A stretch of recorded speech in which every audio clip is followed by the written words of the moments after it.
The fourth edition of Energyear Italy is running right now here in the Milan city.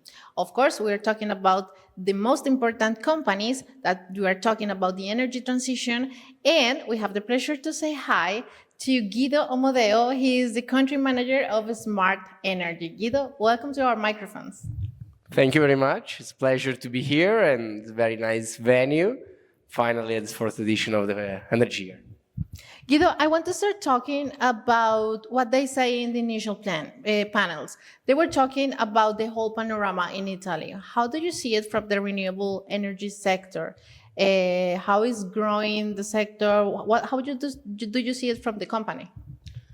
Yes, from my perspective, the panorama in Italy for the renewables is still a challenging one, but I have to say that probably we are never satisfied enough. Because if we see in a retrospective, 1 year ago or 1.5 years ago, we basically had no projects ready to build. We had no authorization.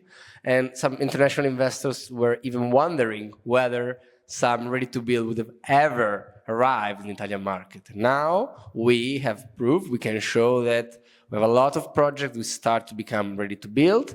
The public administration undertook good paths towards the authorization of big chunk of projects. And this is, in my opinion, the most relevant news. So we're here to build new projects and improve the capacity.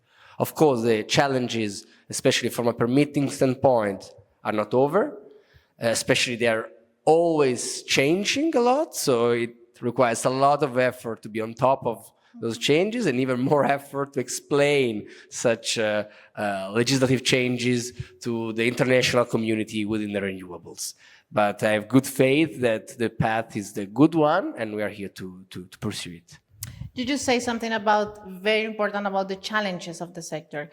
Could you be more specific about these kind of challenges that the Italian sector is facing right now for the renewable energy? Yes, I think one of the main challenges we had, and the most known, let's say, at the international level, is so-called decree agriculture, which is a law passed during the summer, more or less, which imposed the development of advanced agri-PV on all agricultural land in the country. This is definitely a challenge, because in Italy we set some requirements for this kind of installation, which are quite difficult to be achieved, possible, but definitely they are a challenge for the developers, they are a challenge for the equipment producers, and they have some extra cost attached to it. Other challenges we're facing is definitely the connections.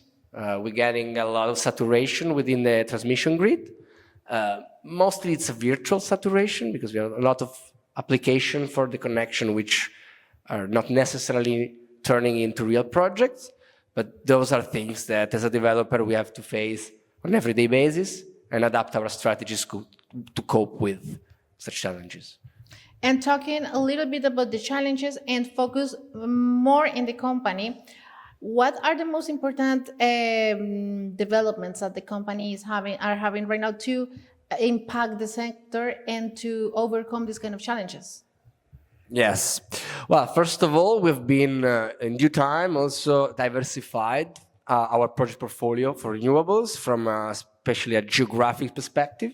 It allowed us to tap into regions and areas of the country where permitting was easier. Indeed, we reached some ready to build this year, which at the end of the day is good achievement, good motivation also for the team. Also in areas of the country where the connection is much easier to get and to build in quickly, let's say. So this both tackles the issues, the challenges of the permitting and of the connection. And I think also a very peculiar strategic angle that our company is pursuing is try to couple development of renewables with development of green hydrogen projects. And you know, green hydrogen projects, they absorb a lot of energy. And the idea is to limit and mitigate the risk of curtailment of low prices of energy, especially in those nodes of the transmission grid where most of the solar production and capacity will be implemented.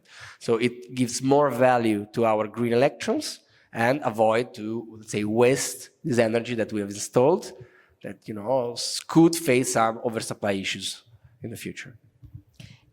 2024 is finishing. We have only a few months in front of us. And what are the most important plans that the company has to do this year and to start 2025?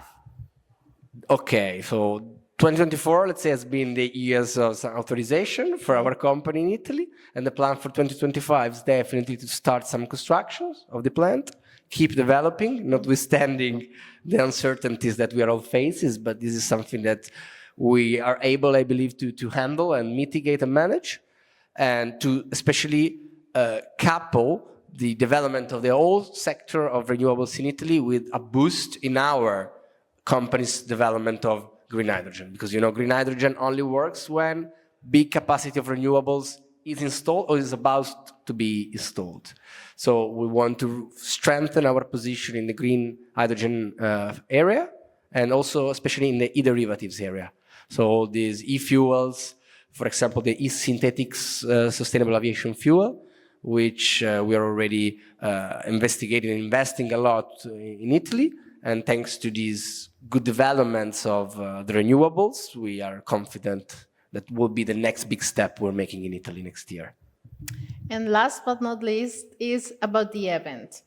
You are sponsors of this event, the fourth edition of Energyear. How you see it from the Smart Energy, and how you recommend to other people to still come into these kind of events here? Yes, sure. We've been experiencing the growth also of the event over the years. And I mean, just look at the audience. I mean, the growth of the audience in terms of number, of the quality of the people who are visiting, it's clearly a sign of the success of the event itself. And we're seeing the Energyear is becoming year by year more and more the hub for the connections for investors, equipment manufacturers, whoever is interested into investing or assessing the Italian market for renewables. And that's great. So let's continue like this, I would say. Guido, thank you so much for being here in our microphones, and we really hope to see you very soon again. Thank you, Paula. My pleasure. And see you soon then.